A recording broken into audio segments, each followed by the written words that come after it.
إن الحمد لله نحمده ونستعينه ونستغفره ونعوذ بالله من شرور أنفسنا ومن سيئات أعمالنا من يهده الله فلا مضل له ومن يضلله فلا هادي له وأشهد أن لا إله إلا الله وأشهد أن محمدا عبده ورسوله أما بعد فإن خير الحديث كتاب الله وخير الهدي هدي محمد صلى الله عليه وسلم وشر الأمور محدثاتها وكل محدثة بدعة وكل بدعة ضلالة وكل ضلالة في النار. أعوذ بالله من الشيطان الرجيم. بسم الله الرحمن الرحيم.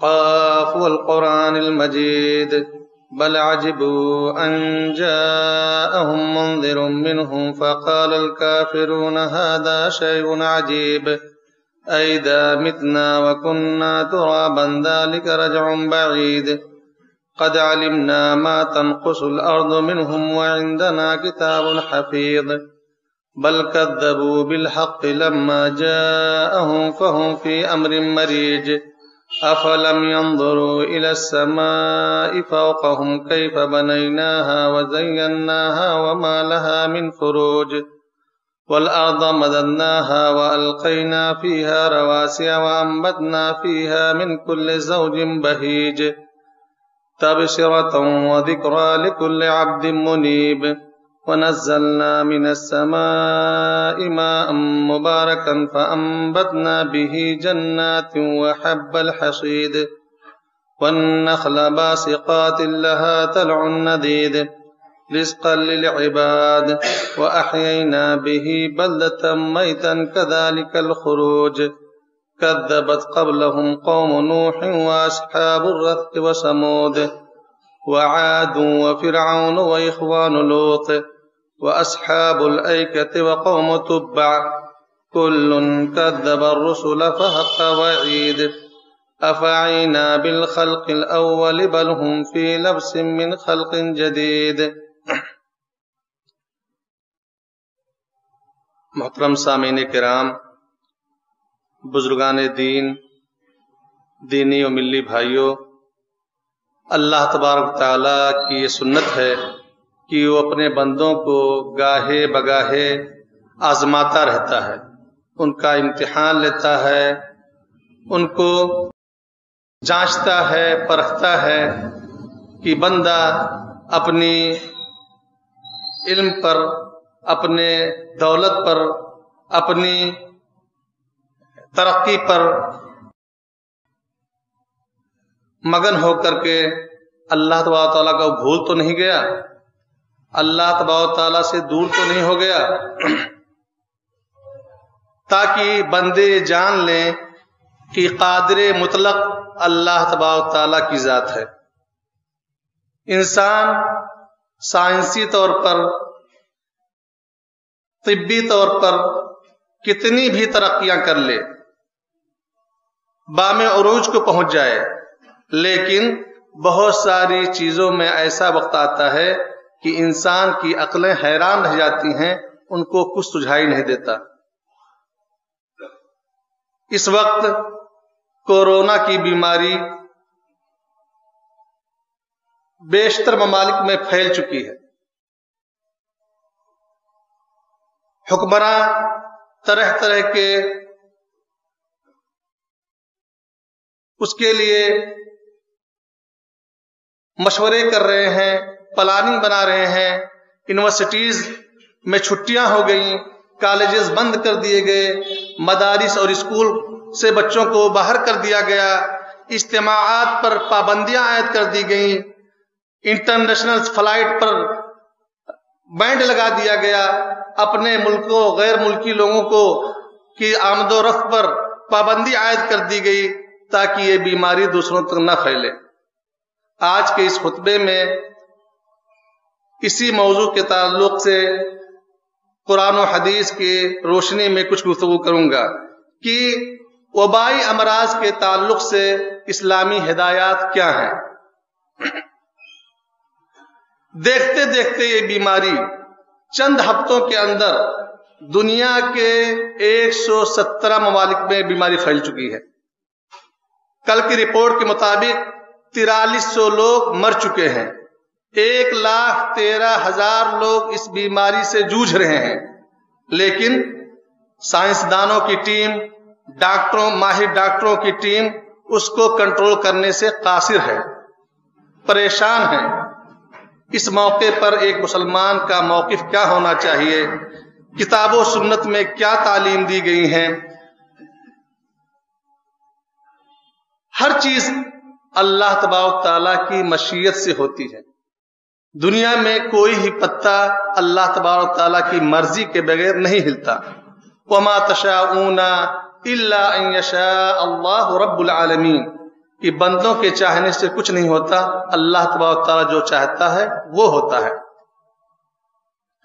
شفا دینے والا اللہ تبارک تعالیٰ ہے، بیماری دینے والا اللہ تبارک تعالیٰ ہے، موت دینے والا اللہ ہے، زندگی دینے والا اللہ ہے۔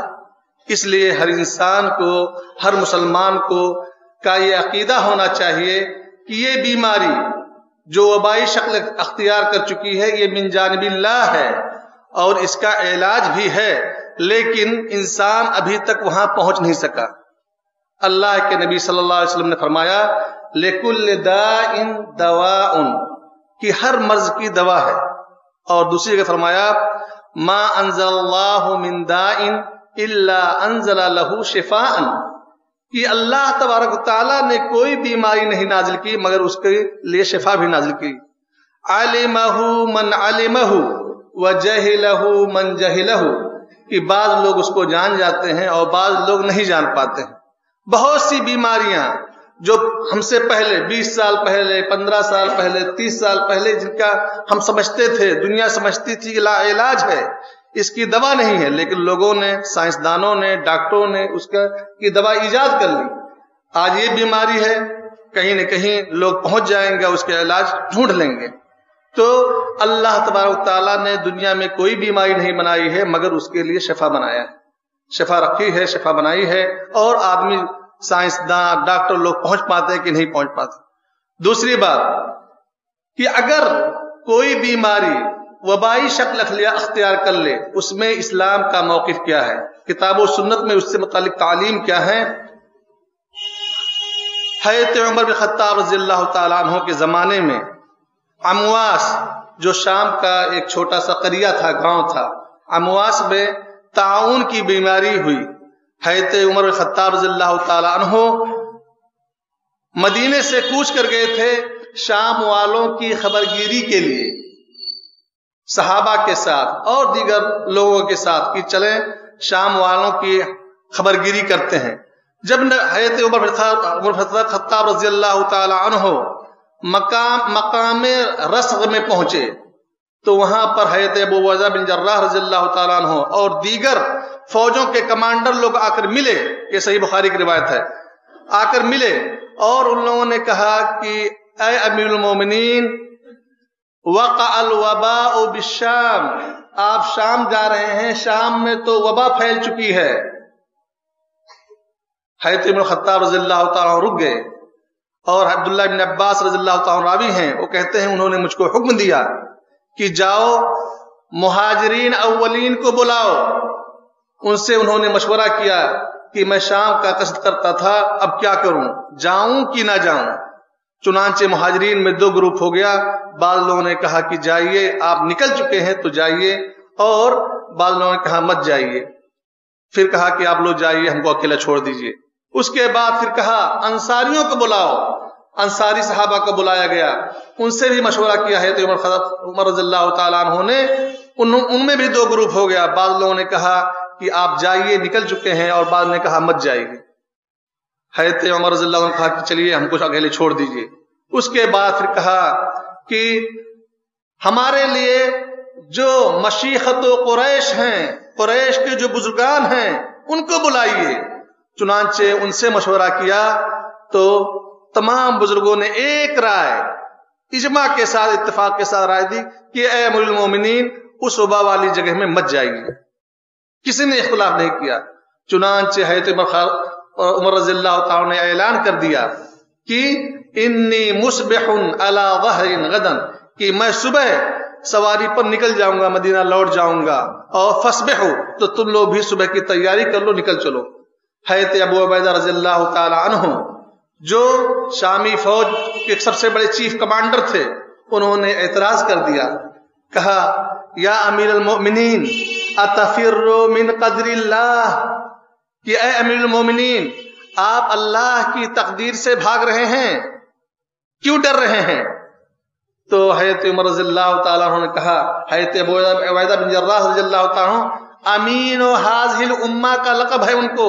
نبی صلی اللہ علیہ وسلم نے ان کو عشر مبشرہ میں شمار کروایا اور ان کو امین و حاضل امہ کا لقب دیا. انہوں نے کہا، حضرت عمر نے، لو غیرک قالها یا ابا عبیدہ، یہ بات اے ابو عبیدہ کسی دوسرے نے کی ہوتی تو سمجھ میں آتی، لیکن آپ اتنے بزرگ ہیں، آپ رسول اللہ صلی اللہ علیہ وسلم کے قدیم صحابہ میں ہیں، مہاجرین اولین میں سے ہیں، آپ ہی ہم کو اعتراض کر رہے ہیں، ہمارے اوپر اعتراض کر رہے ہیں. اس کے بعد حضرت عمر رضی اللہ عنہ نے کہا کہ اے ابو عبیدہ تمہارے پاس اونٹوں کا ریوڑ ہو اور تم ایک وادی میں لے کے آتے ہو اونٹوں کو چرانے کے لیے. ایک وادی ایسی ہے جس میں سبزہ بہت زیادہ ہے اور ایک وادی کا کنارہ ایسا ہے جس میں سبزہ کم ہے. اگر تم یہاں اپنے اونٹوں کو چراتے ہو تو اللہ کی تقدیر سے، اور اگر یہاں چراتے ہو تو اللہ کی تقدیر سے. اسی بیچ میں حضرت عبد الرحمن عوف رضی اللہ تعالیٰ عنہ، جو وہ بھی عشر مبشرہ میں سے ہیں، مہاجرین اولین میں سے ہیں، وہ آ کر پہنچ گئے. وہ کسی کام سے باہر تھے، غائب تھے، مجلس میں نہیں تھے. انہوں نے کہا کیا بات ہے، کیا ماجرا ہے؟ ان کو بتایا گیا تو انہوں نے کہا اندی علم بہذا، کہ اس بارے میں، اس مسئلے کے بارے میں میرے پاس علم ہے، میرے پاس دلیل ہے. انی سمعت رسول اللہ صلی اللہ علیہ وسلم، میں نے رسول اللہ صلی اللہ علیہ وسلم کو فرماتے سنا، اذا سمعتم به فی ارض فلا تقدموا علیہ وَإِذَا وَقَعَ فِي أَرْضٍ وَأَنْتُمْ فِيهَا فَلَا تَخْرُجُوا مِنْهَا فِرَارًا مِنْهُ. صحیحین کی روایت ہے. انہوں کہتے ہیں، عبد الرحمن بن عوف کہتے ہیں کہ میں نبی صلی اللہ علیہ وسلم سے سنا ہے کہ اگر کسی وبائی بیماری کے بارے میں آپ سنتے ہیں کہ کسی علاقے میں وبا پھیل چکی ہے تو وہاں پر مت جائیے، اور اگر جو شخص اس جگہ پر موجود ہے، اس جگہ پر موجود ہے تو اس کو نہیں نکلنا چاہیے. چنانچہ حضرت عمر رضی اللہ تعالیٰ نے اللہ کی حمد بیان کی اور اس کے بعد لوٹ گئے. گویا کہ اس حدیث سے معلوم ہوا کہ اگر کسی ایسے شہر میں، ایسے سماج میں، ایسے گاؤں میں، ایسے علاقے میں جہاں وبائی بیماری پھیلی ہوئی ہو، مسلمان آدمی کو جو باہر ہے اس کو نہیں جانا چاہیے، اور جو شخص اس کے اندر ہے اس کو وہاں سے نہیں نکلنا چاہیے، اس کو نہیں نکلنا چاہیے. دوسری چیز، اگر کسی شخص کو وبائی بیماری لگ چکی ہے تو دوسرے لوگوں کو اس سے دور رہنا چاہیے، اس سے بچنا چاہیے. اللہ کے نبی صلی اللہ علیہ وسلم نے کہا، فرمایا کہ فر من المجذوم کما تفر من الاسد. صحیح بخاری کی روایت ہے کہ نبی کریم صلی اللہ علیہ وسلم نے فرمایا کہ مجذوم، جس کو کوڑھ کی بیماری ہو، اعاذنا اللہ منہ، اللہ تبارک تعالی ہم تمام مسلمانوں کو ایسی بیماریوں سے بچائے. کہ انہوں نے کہا کہ مجذوم شخص اگر کوئی ہے تو اس سے ایسے بھاگو جیسے کہ تم کسی شیر سے بھاگتے ہو، شیر سے بھاگتے ہو. اور خود نبی کریم صلی اللہ علیہ وسلم کے پاس، صحیح مسلم کی روایت ہے، بنو ثقیف کے لوگ آپ سے بیعت کرنے کے لیے، اسلام کے لیے آئے، اور اس میں ایک شخص مجذوم تھا. سب سے نبی صلی اللہ علیہ وسلم نے بیعت کی، وہ آیا نہیں تھا آپ کے مجلس میں. نبی صلی اللہ علیہ وسلم نے فرمایا، اس کے پاس پیغام بھجوایا کہ انا قد بایعناک فرج، کہ اے مجذوم شخص، ہم نے تم سے بیعت کر لیا، تم کو ہاتھ ملانے کی، مصافحہ کرنے کی ضرورت نہیں ہے، آپ وہیں سے لوٹ جائیے. یعنی کہ اسلامی طریقہ یہ ہے کہ اگر کوئی شخص اس طرح کی بیماری مبتلا ہے تو ہم اس سے مصافحہ اور دیگر سے اجتناب کرنا چاہیے. تیسری چیز کہ کوئی بیماری بذات خود معدی نہیں ہوتی ہے، یعنی وہ خود نہیں پھیلتی ہے، بلکہ اللہ تبارک و تعالیٰ کی مرضی، اللہ تبارک و تعالیٰ کی چاہت سے پھیلتی ہے۔ یعنی اللہ کے نبی صلی اللہ علیہ وسلم نے فرمایا لا عدوى ولا طیرہ، کوئی بیماری کے اندر یہ طاقت نہیں ہے کہ وہ خود پھیلے، بلکہ اللہ تبارک و تعالیٰ کے حکم سے پھیلتی ہے بیماری۔ اور دوسری روایت میں مسند احمد کی روایت، اس میں اللہ کے نبی صلی اللہ علیہ وسلم مزید وضاحت ہے، اس میں آپ نے فرمایا لا يعدي شيء شيئا، کوئی چیز، کوئی بیماری خود سے دوسری چیز تک نہیں پہنچتی ہے۔ ایک صحابی تھے، وہ اونٹ چراتے تھے، انہوں نے اعتراض کیا کہ اے اللہ کے رسول، ہم اونٹوں کو دیکھتے ہیں کہ اونٹوں کی ایک جماعت ہے، وہ بالکل ہر بیماری سے پاک ہے، اور اس میں ایک اونٹ خارج زدہ اونٹ آ جاتا ہے تو اس میں تمام اونٹوں میں بیماری پھیل جاتی ہے، تو یہ کیسے ہوتا ہے؟ تو آپ نے فرمایا فما اجرب الاول، کہ پہلے اونٹ کو یہ جو خارش لگی تھی، کھجلی ہوئی تھی، یہ کہاں سے ہوا؟ یعنی گویا کہ اللہ تبارک و تعالیٰ نے اس کھجلی کو، اس خارش کو اس اونٹ کو بیماری کی شکل میں دیا، اس اونٹ سے پھیلتا ہے۔ تو پھیلنے کی طاقت اس بیماری میں اللہ تبارک و تعالیٰ کی طرف سے ہے، نہ کہ بیماری خود بخود پھیلتی ہے۔ جیسے آگ کے اندر جلانے کی صلاحیت اللہ نے ودیت کی ہے، اور اللہ جب چاہتا ہے اس سے چھین لیتا ہے، جیسے کہ حضرت ابراہیم علیہ السلام کو آگ میں ڈالا گیا لیکن آگ نے نہیں جلایا۔ تو یہ عقیدہ رکھنا، یہ جاہلیت، اہل جاہلیت عقیدہ رکھتے تھے کہ بیماری خود بخود پھیلتی ہے، اس عقیدے کی توڑ کے لیے اللہ کے رسول لا عدوى، کہ کوئی بیماری اپنے آپ سے نہیں بھاگتی ہے، اپنے آپ سے نہیں پھیلتی ہے، بلکہ اللہ تبارک تعالیٰ کی مرضی، اس کی مشیت سے پھیلتی ہے۔ تو یہ ہر مسلمان کا عقیدہ ہونا چاہیے کہ بیماری کے اندر خود بخود نہیں، بلکہ اللہ تبارک تعالیٰ کی طرف سے مشیت سے وہ پھیلتی ہے، بیماری کے اندر خود اتنی طاقت نہیں ہے۔ بیماری جب لگ جائے ہمیں کیا کرنا چاہیے؟ دوا کرانا چاہیے، علاج کرانا چاہیے، طبیبوں کے پاس جانا چاہیے، ڈاکٹروں کے پاس جانا چاہیے، بڑے بڑے اسپتالوں میں جانا چاہیے۔ یہ توکل کے خلاف نہیں ہے، اللہ پر بھروسے کے خلاف نہیں ہے۔ اللہ کے نبی صلی اللہ علیہ وسلم نے فرمایا کہ لِكُلِّ دَاءٍ دَوَاءٌ، کہ ہر بیماری کے لیے دوا ہے، اور وہ دوا کون جانتا ہے؟ جو طبیب ہوتا ہے، جو ڈاکٹر ہوتا ہے، جو اس کا ماہر ہوتا ہے، وہ جانتا ہے۔ اس لیے ہمیں اس کا علاج کرانا چاہیے۔ صحابی نے اعتراض، صحابہ آئے، حضرت اسامہ بن زید رضی اللہ تعالیٰ کہتے ہیں کنا جلوسا عند النبی صلی اللہ علیہ وسلم، ہم نبی کریم صلی اللہ علیہ وسلم کے پاس بیٹھے ہوئے تھے، اتنے میں فجاءت العراب، باہر سے عرابی لوگ آ گئے، ان لوگوں نے سوال کیا کہ انا تداوا یا رسول اللہ، کہ اے اللہ کے رسول، کیا ہم علاج کرائیں؟ یعنی ہمیں بیماری اگر لگ جائے تو ہمیں علاج کرائیں؟ نبی کریم صلی اللہ علیہ وسلم نے کہا نعم، یعنی وہ یہ سوچ رہے تھے کہ اگر علاج کراتے ہیں، ڈاکٹروں کے پاس جاتے ہیں، اسپتالوں میں جاتے ہیں، تو ایسا نہ ہو کہ یہ توکل اللہ کے خلاف ہو۔ تو نبی صلی اللہ علیہ وسلم نے کہا کہ نعم تداووا یا عباد اللہ، ہاں آپ لوگ علاج کرائیے اللہ کے بندو، فَإِنَّهُ مَا أَنزَلَ اللَّهُ دَاءً إِلَّا أَنزَلَ لَهُ شِفَاءً، کہ اللہ تبارک تعالیٰ نے کوئی بیماری ایسی نہیں نازل کی ہے مگر اس کے لیے شفا بھی نازل کر رکھا ہے اللہ تبارک تعالیٰ نے۔ اس لیے بیماریوں کا علاج کرانا مشروع ہے، شریعت میں جائز ہے، یہ توکل اللہ کے خلاف نہیں ہے۔ اسی طرح سے ڈاکٹر، طبیب اگر آپ کا منع کر دے کسی چیز کو کھانے سے، پینے سے، چھونے سے، تو آپ اس سے رک جائیں، یہ بھی سنت سے ثابت ہے۔ نبی کریم صلی اللہ علیہ وسلم اور حضرت علی رضی اللہ تعالیٰ عنہ حضرت ام کرز کے انصاریہ کے پاس گئے۔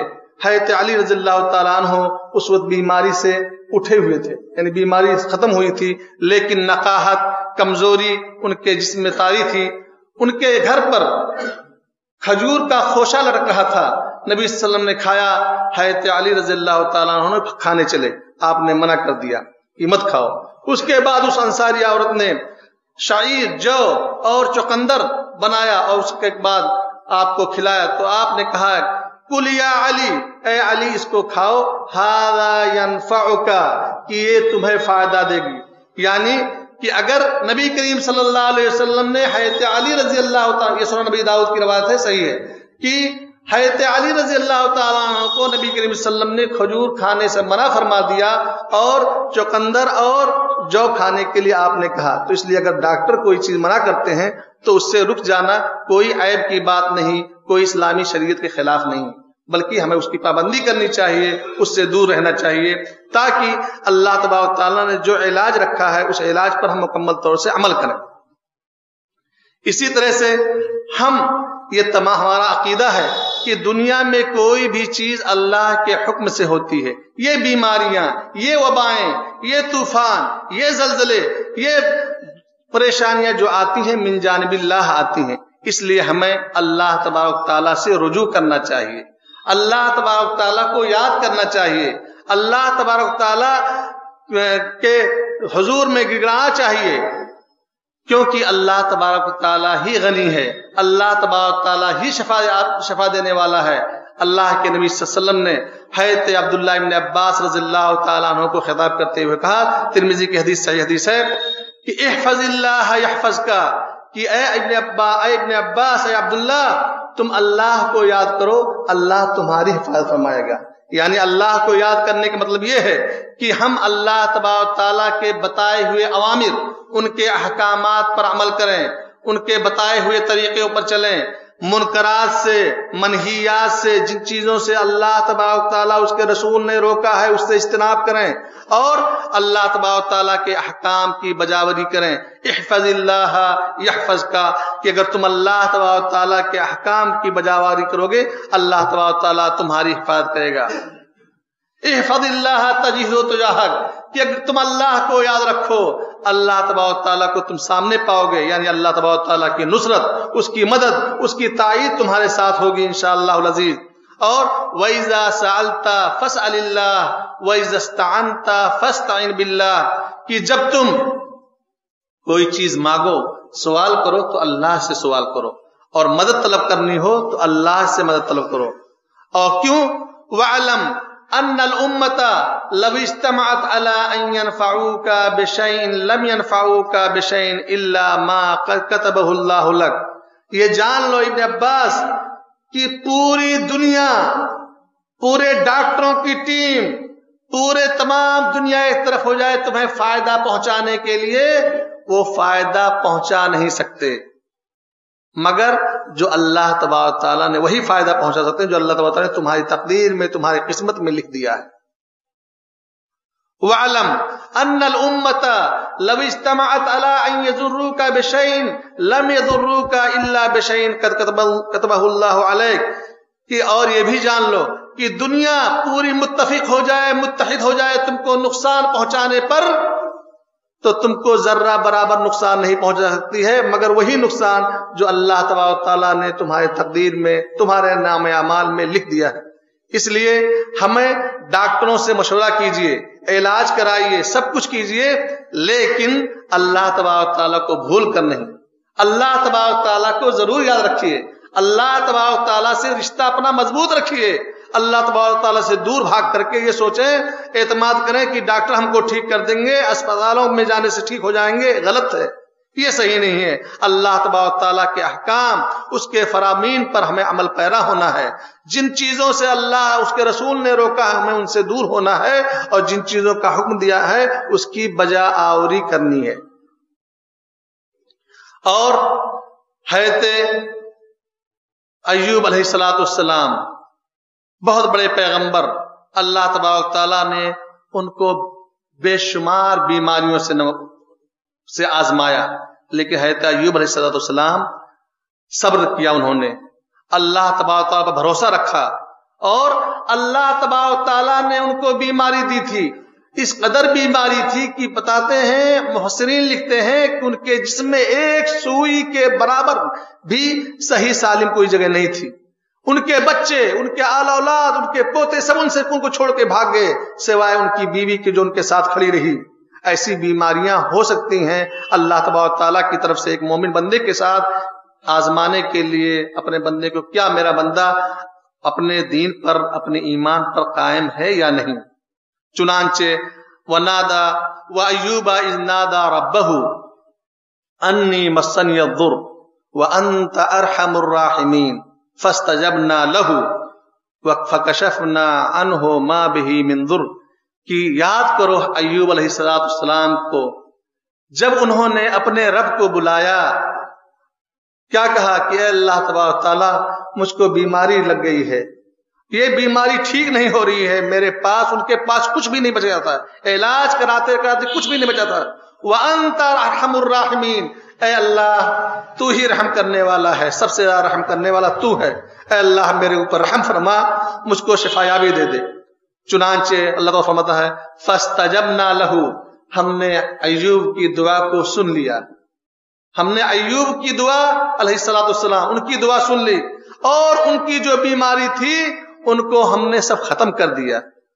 تو گویا کہ ہمیں اللہ تبارک تعالیٰ سے دعائیں کرنی چاہیے۔ اگر کسی بھائی کو کسی پر پریشانی میں مبتلا ہے تو حضرت ایوب علیہ السلام کا واقعہ یاد رکھے کہ اللہ تبارک تعالیٰ کی طرف مراجعہ انہوں نے کیا، اللہ تبارک تعالیٰ سے دعا کیا، اللہ تبارک تعالیٰ کو ارحم الراحمین کے ذریعے خطاب کیا۔ ہم اور آپ بھی اللہ تبارک تعالیٰ سے دعا کریں جب بھی ہمیں کوئی پریشانی ہو، انشاءاللہ العزیز ہماری مصیبتیں چھٹ جائیں گی۔ آخر میں دعا ہے کہ اللہ تبارک تعالیٰ ہمیں اور آپ کو ان تعلیمات پر عمل کرنے اور ان کو سمجھنے کی توفیق عطا فرمائے۔ وآخر دعوانا الحمدللہ رب العالمین۔